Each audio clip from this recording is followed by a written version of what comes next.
Right, today I'm going to be taking a look at the new Softube Model 72, which as you might imagine is an emulation of a vintage Minimoog. And if you know this channel, you'll know I've already compared the Minimoog with emulations from GeForce, Yuhi's Diva, Synapse Audio, Arturia, as well as Moog's own Minimoog app for the iPad, and of course Behringer's Model D and their Poly D. And I'll put links to those videos in the description if you've not seen them yet. So yeah, there are quite a lot of Minimoog emulations already on the market, and I have to say I was quite surprised when I saw that they were going to release this one, because it's got a lot to live up to. Synapse's legend's pretty amazing, and it came out topping the Soft Synth Shootout in most of the sections, and it was the overall winner by quite a bit, I think. And it's a great bit of software. And then Universal Audio's also brought out their Minimoog for the Luna for the Apollo, but you need one of their Thunderbolt interfaces for that, which sort of limits it for most people. And those two are so close, it's difficult to see how they could be improved on, really, except for maybe the overdrive, which no one's quite nailed yet. But we'll see, and that's what we're here for today. But before we get stuck into the details and some comparisons, let's take a quick overview of what the software does, shall we? So here's the software here. It's in the door. I've got it in Logic at the minute. With this, you don't just get the Minimoog, you also get it broken down into 7 different modules for their modular system. Let's just show you that. So here we've got the tone generator, basically an oscillator, preamp, filter, the portamento and noise. You've got the ADR envelope with the release button, just like on the Minimoog, an amplifier, and you've got a doubling section. I'll talk about the doubling in a minute. Plus you get a stomp box for an amp room system, which is effectively an emulation of the Moogafoga MF101. That's the filter pedal. The only difference here being it doesn't have a 12 dB mode, whereas the hardware does. But it's pretty cool as well, because I've not got a Moogafoga bit of software, and the 101's one of the only I've not got, so quite happy with that. So let's just listen to this, shall we?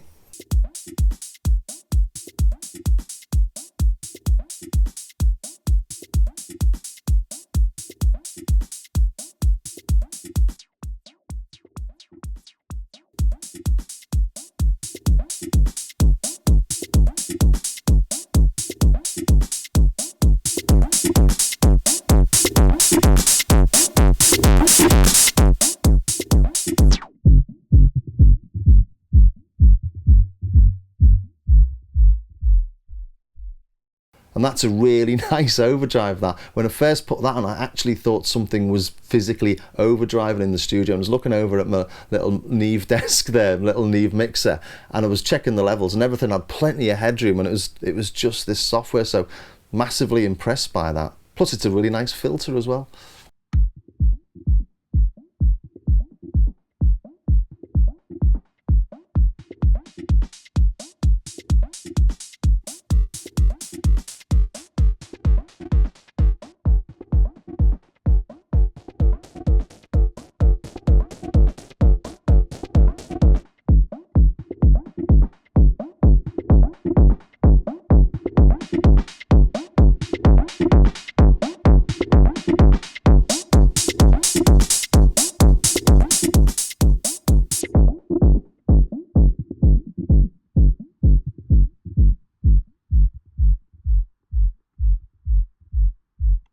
Back to the software, and it comes with 2 GUIs, one with and one without a keyboard. So to get the one without the keyboard, we go into, so always use the smaller GUI, okay that, and then just reload it.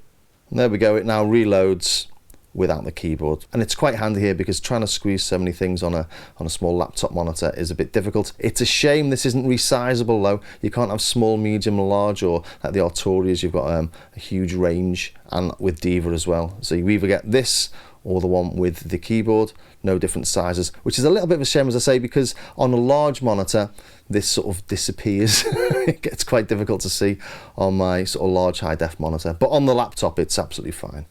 And we can see here it's got the sort of familiar Minimoog layout without the coloured switches. All the switches are white. That's sort of the main difference. And also the range is 0 to -1 and 2 rather than 8 foot, 4 foot, 2 foot, etc. The difference in the labelling is only mildly confusing when you're trying to compare it to the actual synth itself, but obviously doesn't make any difference when you're actually creating tones yourself. It's also got the additional LFO like I've got on the reissue over here. Plus it's got this doubling button and this spread knob that I mentioned earlier, and that effectively turns the output into 2 Minimoogs, and you can have them one completely left and one completely right. Let's just have a quick listen to that. Just put a sort of simple tone on.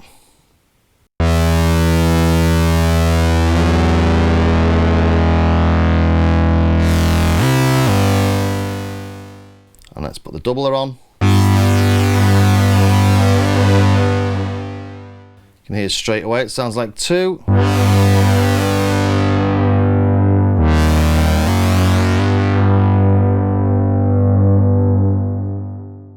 And that's a lovely little touch. But it doesn't come with any additional effects like reverb or delay. I suppose you've already got those in your DAW, but it does have some additional hidden tweaks. Let's just go down here. These are just the sound engine to make it a little bit more like some vintage hardware. So we add a bit of slop to the tuning, and octave trim and stretch trim change the sort of relationship between the notes and CV. Basically it goes a bit out of tune, and that might be that secret sauce that your vintage Moog had, why it doesn't sound like any others. And then you've got velocity sensitivity on the amplitude, the filter and the filter envelope. You can also change the note priority and change the key triggering from single to multi.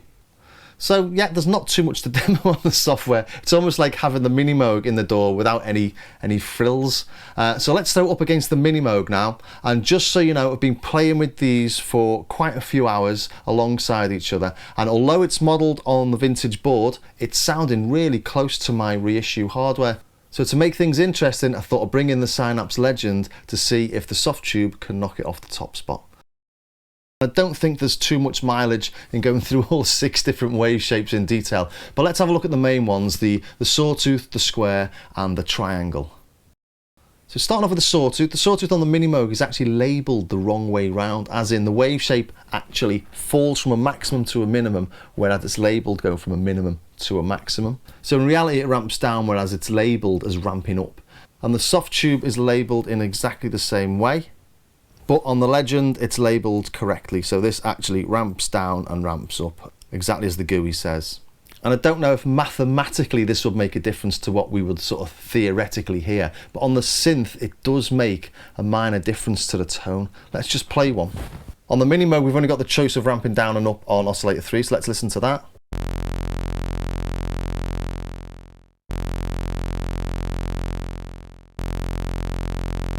So you can hear there, it's got a bit more depth on the ramping up or down, is that?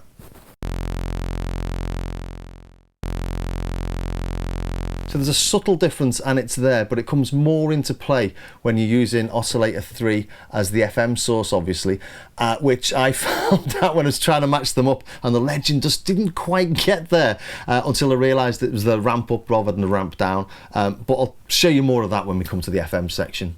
So here we've got the Minimoog, the Legend,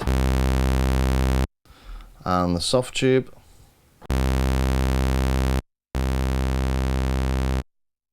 Legend. It's a little bit buzzier.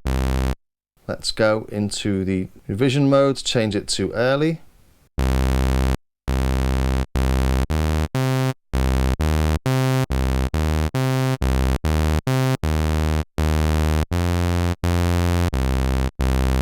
So maybe a tiny bit buzzier, but there's not really much in there, is there? And there you go, I'm getting confused. One's ramping up, one's ramping down. The Minimoog's ramping down, Legend's ramping up. So let's just change to a different waveform. So now they should both be ramping down. Let's check that. Minimoog. Okay, now let's change the model back again.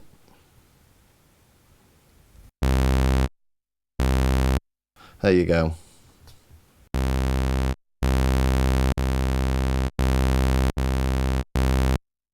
And I've got them all going full volume from the mixer into the filter. That's the Minimoog again then. Softube. And Legend. So possibly a bit buzzier. Is it a little bit louder maybe? It's really difficult to get the levels spot on. I always talk about this, but it makes a huge difference to how you perceive a sound.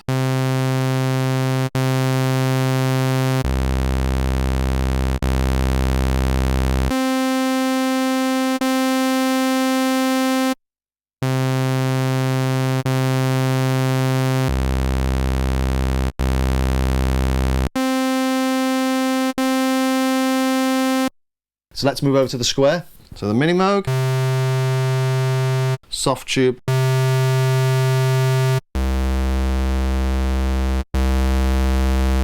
so I think there's a tiny difference there, isn't there? And the Softube seems a little bit more buzzy, and if you look at those wave shapes, it's a little bit more curved off on the Minimoog. Over to the Legend, and I remember on the Legend when I did the Minimoog shootout with the others, that I had to change the model for the square wave because the late model is a lot softer. So it's much more fluty on the Synapse in the late model, but put it onto the early revision and it's much more similar there, isn't it? Until you go higher up and it gets a little bit more buzzy. Well, when I did this yesterday, it did sound more buzzy, but it's not to me now, so. Really, really strange how analog synths work, isn't it?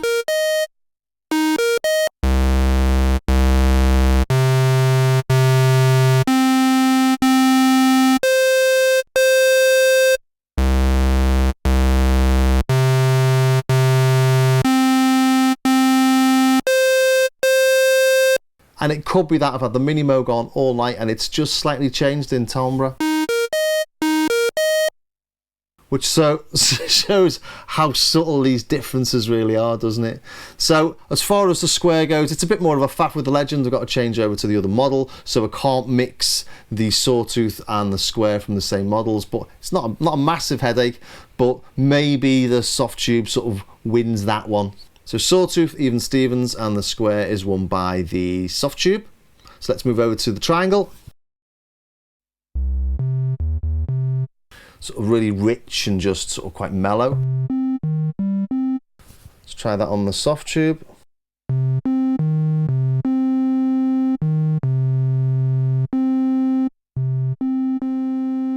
And there's a definite little additional harmonic in there. I'm looking at the frequency analysis. The Minimoog, and you can see there's a little additional one popping in there, so it's got just a general bit more of a buzz to it. Let's try it on the Legend.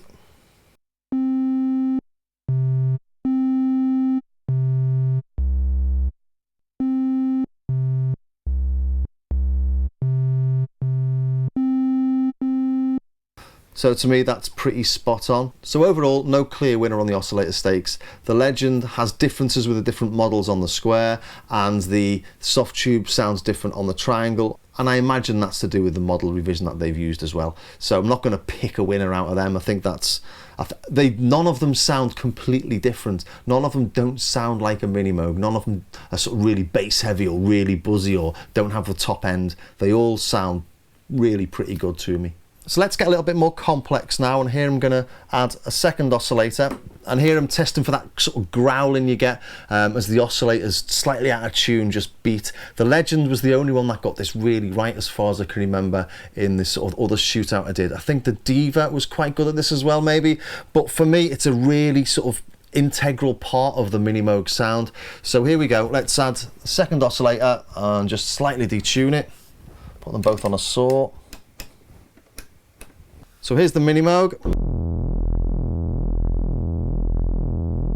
and you hear that sort of rang, rang, rang sort of sound as the oscillators beat. I really like that, and it was missed by some of the other emulations. Let's hear on the Legend, shall we?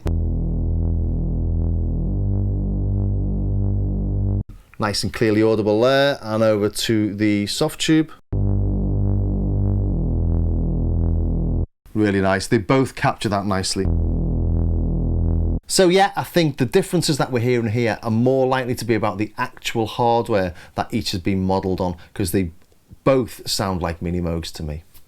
So even points to both contenders in this round. Let's move on to round two, which is the filters. So let's just start off with some nice filter sweeps and hope I don't get any sort of copyright claims from the Chemical Brothers again.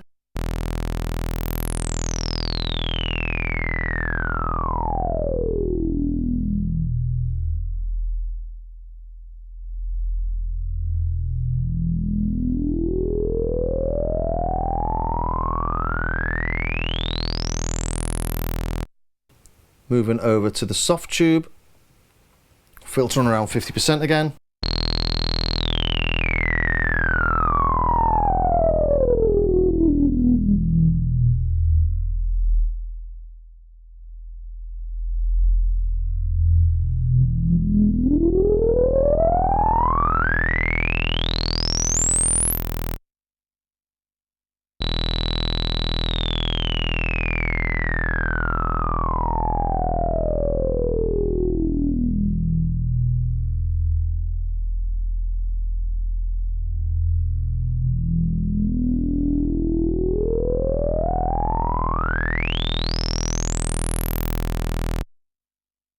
It's difficult to get those sweeps really smooth on the software because I'm just using the mouse pad, so it's a lot easier to do on a great big keyboard with a great big knob.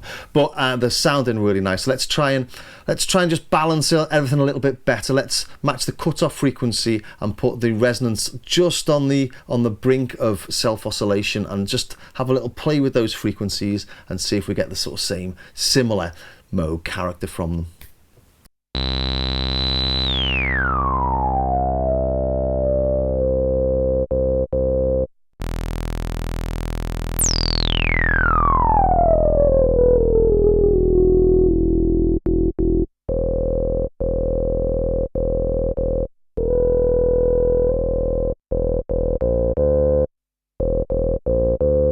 Pretty spot on that one, I think.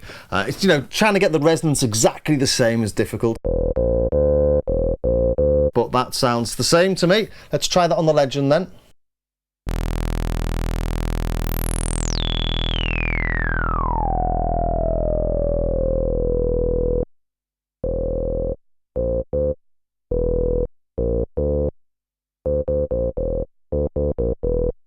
Again, really, really close that. Let's just modulate that a little bit.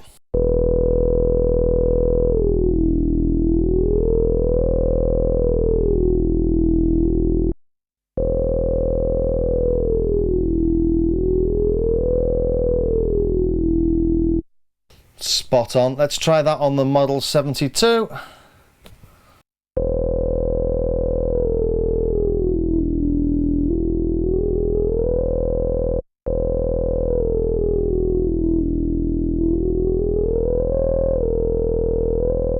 It's a little bit more difficult to do that on the Model 72 because of the resolution of the knob and the trackpad, but the sounds are identical. It's just not so easy to get the smooth response, and I don't know whether that's my mouse pad or what. I'll just try again.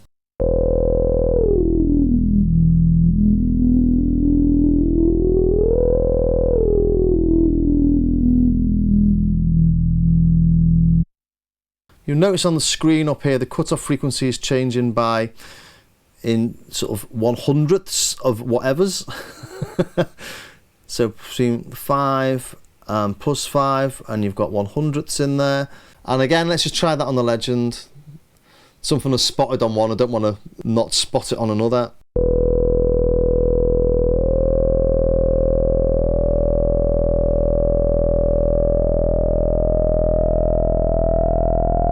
You've got it in hertz here, so we're going from 25 up to 28 kilohertz.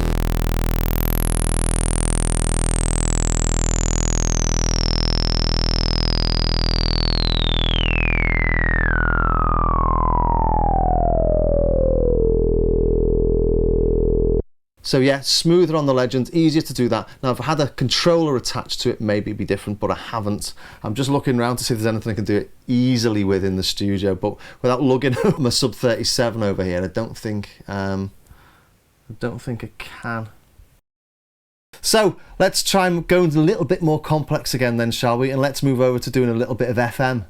So FM is where a lot of software falls flat, or at least used to. Things are getting a bit better now, but the interaction between the two oscillators is difficult to get right when emulating a specific bit of kit. So this should be interesting. So let's just modulate oscillator 1 with oscillator 3, and here we need to make sure that everything is tuned absolutely perfectly.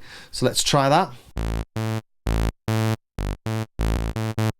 Okay, so here we go. Let's start adding some FM. Let's...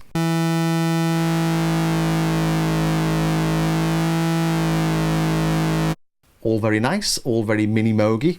So let's try that on the Softube.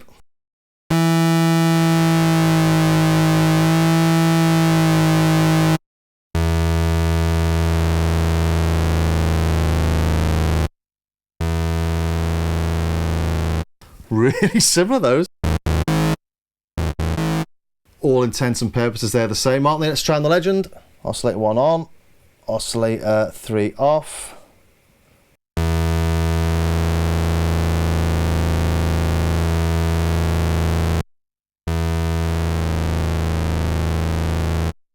It seems that on the Legend, it's around 90% of this modulation is 100% on the Legend.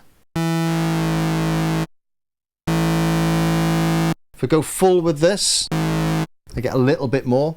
And on the Model 72, it goes a little bit further than it does on this unit here.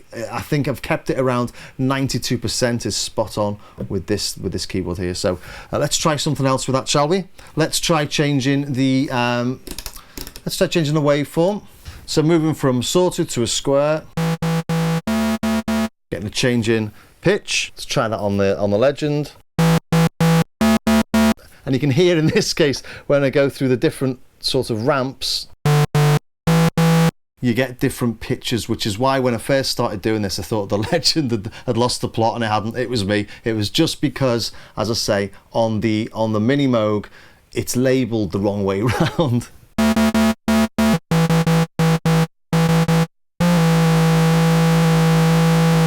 So you get a slight change in pitch there.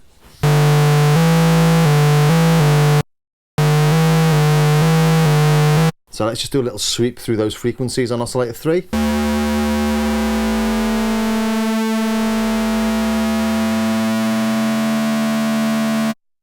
Let's try that on the Legend.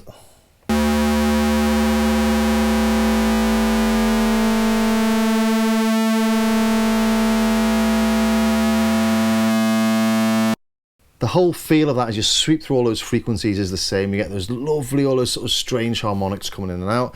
Let's try that on the Softube then.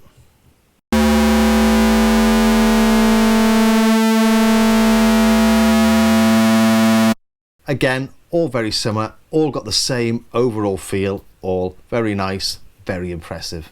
But there's one huge difference on all of them that I've not been able to get my head around, and that's when I take off oscillator control, so keyboard control. So take keyboard control off.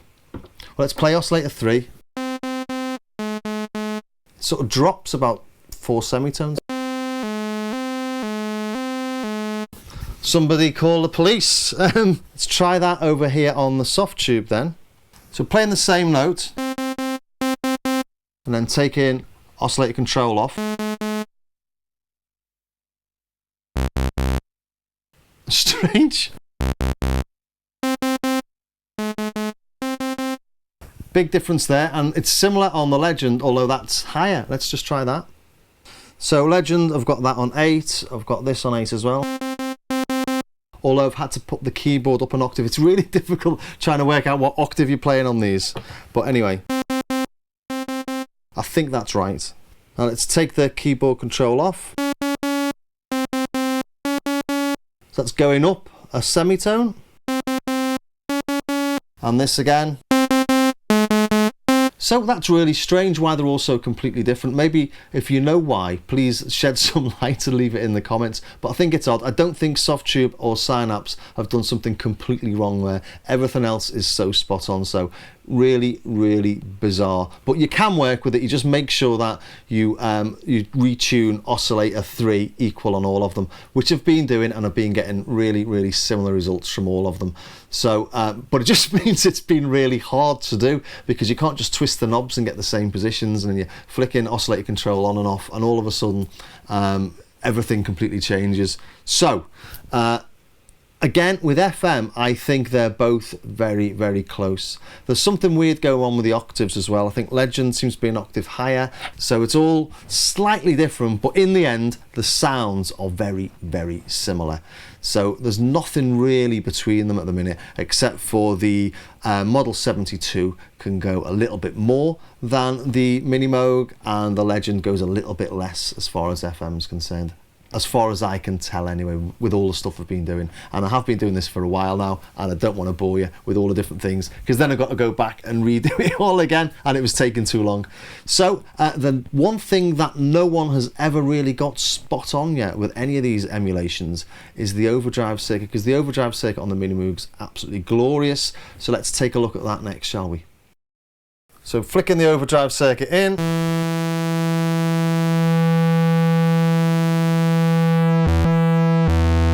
Goes a bit mental when you get to the end of the range. And it's also dependent on the main volume as well.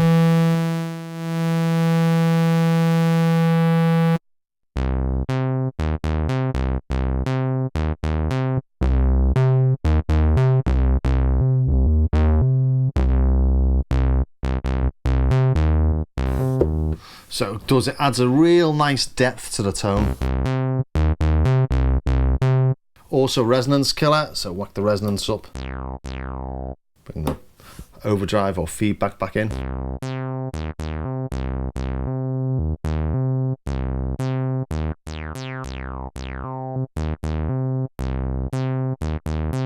But as I say, I've not found any software that could do this yet. Legend didn't do it last time either, so I'm not expecting it to do it now unless there's some sort of miracle happened inside my computer. But maybe the Softube can improve on it. Let's have a listen.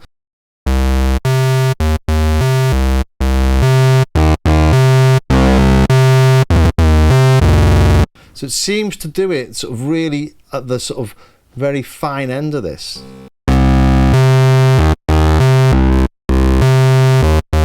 And then once we go over 1 or 2, it just goes all a bit mental. And remember, I've got my volume turned down a little bit on this as well. But even with the volume on full, I'm still getting nice tones up to around 8.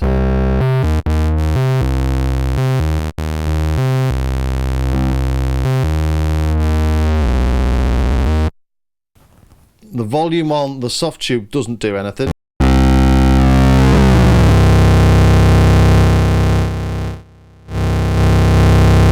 So that overload light should be going off now. So it's okay, but it's nowhere near as nice as the Minimoog, and it surprises me because the overdrive on the Mogafoga pedal they've got in there, the sort of filter pedal for the amp sim, is just, or amp room I should say, is really nice. And as I said earlier, when I first turned that on, I actually thought something was overdriving in the studio. So it's a bit bamboozling this. It must be really, really difficult to get this right. To be honest, if it could have done it, I'd have been absolutely staggered. Let's have a listen to the Legend just so that you can compare the two. So the Synapse has got feedback and a drive circuit. So let's turn the feedback. It's not just simply on or off with this.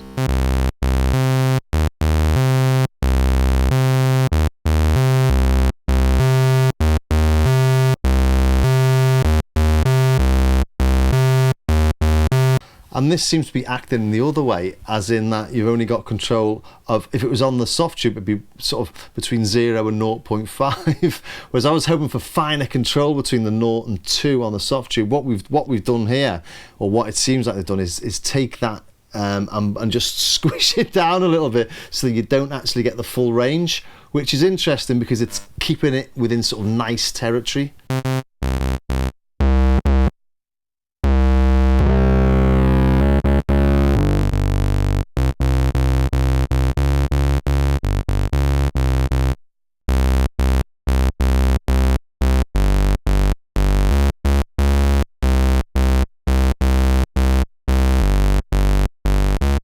So that sort of sounds like it, but it's not doing much, is it? So it's okay, actually. The Legend, it's usable, but none of them really do it, do they? So as far as the overdrive go, no one's sort of actually nailed that yet, not even Moog themselves. Their Minimoog app sounded like one of these, really. Doesn't quite get there. And actually neither did the Behringer Model D. That was hardware. I just can't do what this is doing, which is very impressive from this old piece of kit. Well, it's not that old, this one, it's 5 years old, but still. Anyway, so yeah, very interesting. So, final thoughts, as the Softube Model 72 knocked the Legend off the top spot? Is the Legend still number one? Well, I have to say no to both of those. It's just so close. I think they have to be giant winners from the perspective of emulating the hardware. I'd have to spend an awful lot more time digging into these to really pick a winner. And if it's that close, it's not really that important, is it? The Legend is 99 euros, and you can add an extra 20 euros for additional presets, although it comes with plenty of standards, so it's not something you have to do. The Softube's currently 99 euros, but will go up to 159 euros once the initial sale is over, although I'm sure it'll drop, as they all do every now and then in a sale. But it's still a fair bit more. You do though get the 7 modules for the Eurorack emulation, which is a pretty amazing bit of software itself, and at 20 to 40 euros per module, which is what they sort of cost, you'd be coming up to around 160 euro anyway.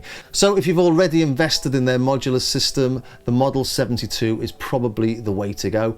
Plus the Moga Foga for the amp room makes it a great little package. The Legend though, it's cheaper, it's got some onboard effects and sounds just as good. Neither are standalone, they both need them to run in your DAW. The Legend's got 3 GUI sizes, the Synapse has got that lovely stereo spread feature. So all in all, 2 great emulations, and as this is my first experience playing with the Softube, I've been very, very impressed, as I am with all Softube stuff. So I suppose it came as no great surprise to me that it is this good. Well, I hope that was of some use to somebody somewhere, and if it was, please subscribe or visit the Starsky Car Patreon page for access to my how to program almost any synth tutorial.